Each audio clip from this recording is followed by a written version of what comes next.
اعوذ باللہ من الشیطان الرجیم، بسم اللہ الرحمن الرحیم۔ میری پیاری بہنوں اور بھائیوں، السلام علیکم۔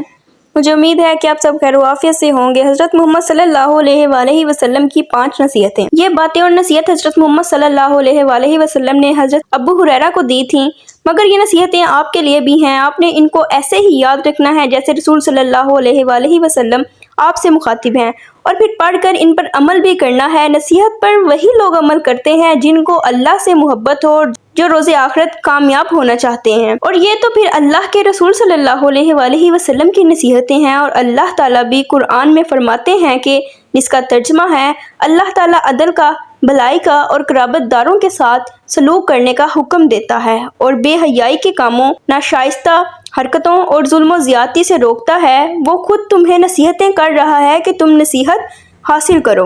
اب چلتے ہیں حدیث کی طرف۔ رسول صلی اللہ علیہ وآلہ وسلم نے فرمایا، کون ایسا شخص ہے جو مجھ سے ان کلمات کو سن کر ان پر عمل کرے، یا ایسے شخص کو سکھلائے جو ان پر عمل کرے؟ ابو ہریرہ رضی اللہ عنہ کہتے ہیں، میں نے کہا، اللہ کے رسول، میں ایسا کروں گا۔ تو رسول صلی اللہ علیہ وآلہ وسلم نے ان 5 باتوں کو گن کر بتلایا۔ نمبر 1، تم حرام چیزوں سے بچو، سب لوگوں سے زیادہ عابد ہو جاؤ گے۔ عابد کون ہے؟ عبادت گزار۔ لیکن آپ یہ دیکھیں کہ عبادت کے ساتھ حرام چیزوں کو چھوڑنے کا بھی کہا گیا ہے۔ یہ کیسی عبادت ہوئی کہ آپ نمازیں بھی پڑھ رہے ہیں اور حرام کام بھی کر رہے ہیں؟ ایسی عبادت کا کیا فائدہ؟ کیا ایسی عبادت میں کوئی لطف ہے؟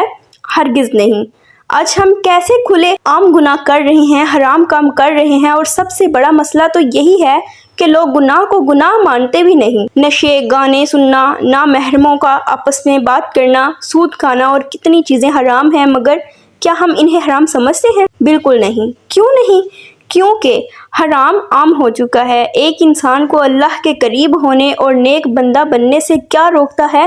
اس کے گناہ۔ وہ حرام کام جو وہ بندہ کر رہا ہے، آپ جتنا حرام کاموں میں پڑنے لگتے ہیں، آپ کے لیے راستے اتنے ہی تنگ ہوتے چلے جاتے ہیں، آپ اللہ سے اتنا ہی دور ہوتے چلے جاتے ہیں۔ اور حیرت کی بات تو جب بندہ گناہ میں ملوث ہو تو اس کو وہ گناہ ہی نہیں لگتا۔ اب عبادت کا گناہ اور حرام کاموں سے کیا تعلق؟ یہ حرام کام اور گناہ سیدھا آپ کے دل پر اثر کرتے ہیں، جس سے آپ کے دل پر تالا لگ جاتا ہے، اور چونکہ پھر اللہ تعالیٰ آپ کو توبہ کی توفیق ہی نہیں دیتا اور گناہ میں اسی طرح پڑا رہنے دیتا ہے، تو آپ کا دل اللہ تعالیٰ کی یاد سے غافل ہو جاتا ہے۔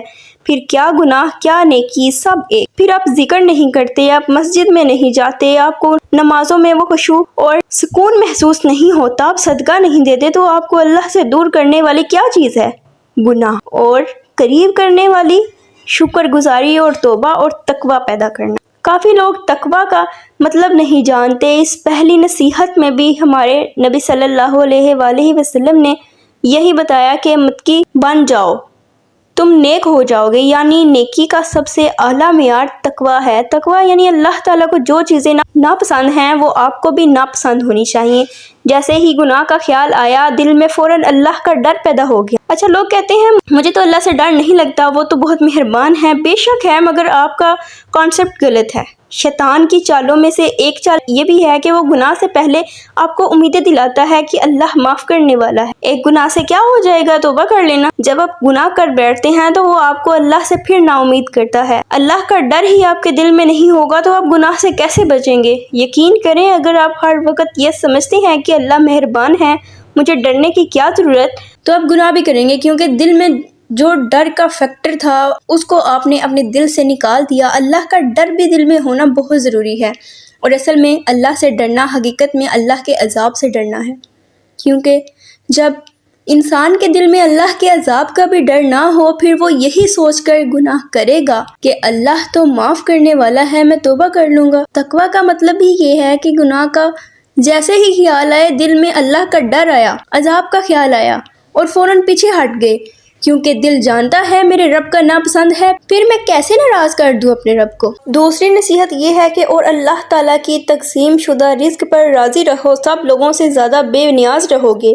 اب دوسری نصیحت، پیسے کمانا اور امیر بننا آج کل ہر کسی کا ہی خواب ہے۔ ہر شخص روزی کے لیے ہی محنت کر رہا ہے، بہتر لائف سٹائل بنانے کے لیے محنت کر رہا ہے، اپنے لیے، اپنے گھر والوں کے لیے، اور اس میں کچھ برا نہیں۔ لیکن ہم مسلمان ہیں، ہمارے پاس ایمان ہے، ہم نے دوسروں سے مختلف ہونا ہے۔ ہمیں پتہ ہونا چاہیے کہ رزق دینے والا صرف اور صرف اللہ ہے۔ میرا رازق، میرا رزق اللہ نے جتنا لکھ دیا ہے مجھے اتنا ہی ملے گا، اور ہمیں پتہ ہونا چاہیے کہ مجھے مل کر رہے گا۔ کچھ کے پاس زیادہ ہوگا اور شاید آپ کے پاس اس سے کم ہو۔ اللہ نے آپ کے لیے جتنا رزق لکھ دیا ہے آپ اس سے بڑھ کر نہیں کر سکتے۔ تو آپ کی زندگی زیادہ سے زیادہ حاصل کرنے کے لیے چاہت میں ہی نہیں گزرنی چاہیے کہ یہ بھی مل جائے وہ بھی مل جائے۔ اللہ کو پتہ ہے آپ کو کتنا دینا ہے اور کتنا نہیں۔ یاد رکھیں، جس کے پاس زیادہ مال ہے اس سے بھی سوال ہونے ہیں اور جس کے پاس کم ہے اس سے بھی، لیکن سخت حساب کس سے ہونا ہے؟ جس کو اللہ نے زیادہ دیا وہ جب تک ایک پیسے کا حساب نہ دے جنت میں نہیں جا سکتا۔ تو اس لیے اللہ نے جتنا دیا ہے اس پر ہی راضی رہیں۔ اور یہ بات بھی ہے کہ اگر اللہ نے آپ کو زیادہ مال دے دیا ہے تو دکھاوے کا کوئی فائدہ نہیں، کیونکہ جس نے عطا کیا ہے وہ واپس بھی لے سکتا ہے۔ رزق اللہ کی طرف سے ہے، اور رسول صلی اللہ علیہ وآلہ وسلم بھی یہی فرما رہے ہیں کہ جب آپ مطمئن ہوں جو بھی اللہ نے آپ کو دیا، آپ اس پر شکر کریں کہ الحمدللہ اللہ نے عطا کیا، میں اس پر راضی ہوں، تو یہ امیر ہونے سے زیادہ بہتر ہے۔ اور آخر دن میں اگر آپ کا پیٹ ایک روٹی سے بڑھ رہا ہے تو زیادہ مال کی کیا ضرورت؟ پھر چاہے آپ نے اس پر 100 روپے لگائے ہوں یا 1000 روپے، بات تو ایک ہی ہے۔ ہمیں کبھی اس دنیا میں ناشکری نہیں کرنی چاہیے، ہمیں شکر گزار بن کر رہنا چاہیے۔ یہ ہے دل کا امیر ہونا۔ پیسے سے تو بہت امیر ہوں گے۔ تیسری نصیحت جو حضور صلی اللہ علیہ وآلہ وسلم نے کی وہ یہ تھی کہ اور اپنے پڑوسی کے ساتھ احسان کرو، پکے سچے مومن رہو گے۔ یہ تیسری اور بہت اہم نصیحت ہے۔ باقی نصیحتوں کے ساتھ اسے بھی اپنی زندگی میں امپلیمنٹ کرنا بہت ضروری ہے، خاص کر کے جب پڑوسیوں کی بات آئے۔ اب ہم سمجھتے ہیں کہ پڑوسی صرف وہی ہے جو ہمارے برابر میں رہتا ہے، جبکہ ایسا نہیں۔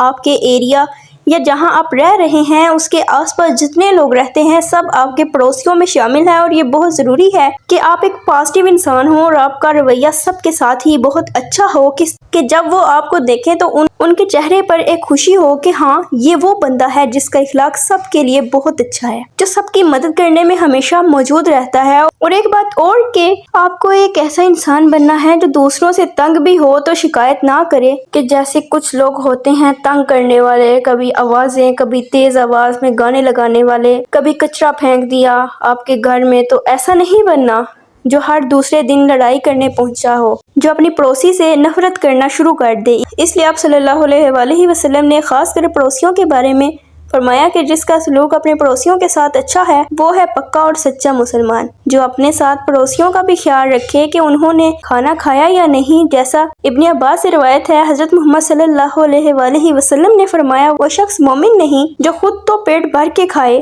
مگر اس کا پڑوسی بھوکا ہو۔ سیدنا ابو ہریرہ رضی اللہ عنہ سے روایت ہے کہ نبی کریم صلی اللہ علیہ وآلہ وسلم سے کہا گیا کہ فلانی عورت ہر رات کو تہجد پڑھتی ہے اور ہر دن کو روزہ رکھتی ہے، اچھے کام کرتی ہے اور صدقہ دیتی ہے، لیکن وہ اپنی زبان سے اپنے پڑوسیوں کو تکلیف دیتی ہے۔ آپ صلی اللہ علیہ وآلہ وسلم نے فرمایا اس عورت میں کوئی خیر نہیں ہے، وہ جہنمیوں میں سے ہے۔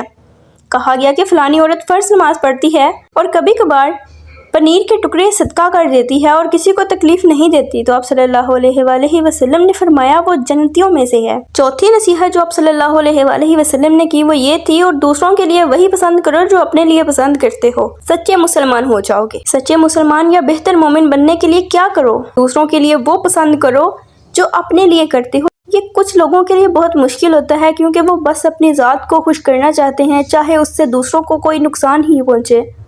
ایسا شخص کہیں کا نہیں رہتا، ہمیشہ خسارے میں رہتا ہے۔ ایک بہتر مومن سچا مسلمان دوسروں کو خوش دیکھنا چاہتا ہے، کسی سے حسد نہیں کرتا اگر اس جیسی یا اس سے بہتر چیز کسی کے پاس ہو۔ اسی لیے کافی لوگ جو اسلام کا پیغام، اسلام کی دعوت دے رہے ہیں، آپ کو اچھی باتیں سکھاتے ہیں، وہ بھی آپ کے لیے اچھا ہی چاہتے ہیں۔ یہ وہ انسان ہے جو چاہتا ہے آپ جنت میں جاؤ، یہ وہ انسان ہے جو واقعی آپ کی پرواہ کرتا ہے۔ اگر آپ کے پاس کوئی دوست ہے اور وہ آپ کو اللہ سے دور کر رہا ہے، یقین کریں کوئی فائدہ نہیں ہے ایسی دوستی کا، کیونکہ اس کا مطلب ہے وہ آپ کی پرواہ نہیں کرتا۔ چاہے وہ آپ سے محبت کا اظہار بھی کرے یا تحفے دے، مگر حقیقت میں آپ کو جہنم کے راستوں پر چلا رہا ہے تو وہ مخلص نہیں۔ آپ خود کے لیے کیا پسند کرتے ہیں؟ عزت، احترام، تحفظ اور یاد دہانی کے گناہوں سے بچنا ہے، اور ایسے نیکی کے کام کرنے ہیں تو دوسروں کے لیے بھی وہی کریں۔ آپ جنت میں جانا چاہتے ہیں، دوسروں کے لیے بھی وہی پسند کریں۔ آپ علم حاصل کرنا چاہتے ہیں، دوسروں کو بھی سکھائیں۔ تو رسول صلی اللہ علیہ وآلہ وسلم کی اس نصیحت کو زندگی کے ہر موڑ میں یاد رکھیں۔ پانچویں نصیحت جو آپ صلی اللہ علیہ وسلم نے کی وہ یہ ہے کہ اور زیادہ نہ ہنسو، اس لیے کہ زیادہ ہنسنا دل کو مردہ کر دیتا ہے۔ یہاں ہنسنے سے کیا مراد ہے؟ یعنی کہ ہمیشہ مزے لینا، کسی نہ کسی طرح بہانہ ڈھونڈنا کہ کوئی کھیل یا مزے کا موقع مل جائے۔ دل مردہ ہونے کا مطلب یہ ہے کہ دل میں پھر احساس نہیں رہتا، کوئی نصیحت اثر نہیں کرتی، شگل میلے میں اثر ختم ہو جاتا ہے، اسے رونا نہیں آتا۔ جبھی تو کافی لوگ جب قرآن سنتے ہیں، پڑھتے ہیں، تو بجائے اس کے کہ ان کے رونگٹے کھڑے ہو جائیں، آنکھوں میں آنسو آ جائیں، ان کو کچھ محسوس ہی نہیں ہوتا، جبکہ فوراً ایک احساس پیدا ہونا چاہیے قرآن کی آیات کو سن کر۔ ہم آج دیکھیں لوگوں کو ہنسانا کتنا آسان ہو گیا ہے، ہمارا سوشل میڈیا بھرا ہوا ہے اس چیز سے۔ پھر ہمارے تہوار عید اور 14 اگست ہے، منع نہیں ہے کہ خوشی نہ مناؤ، لیکن ایک مہذب طریقہ ہوتا ہے ہر چیز کا۔ ہمارا دین ہمیں وہی وقار سکھاتا ہے، تہذیب و تمیز سکھاتا ہے، تو خود کو اس پوائنٹ تک نہ لے کے جائیں جہاں ساری چیزیں آپ کو مذاق لگنا شروع ہو جائیں۔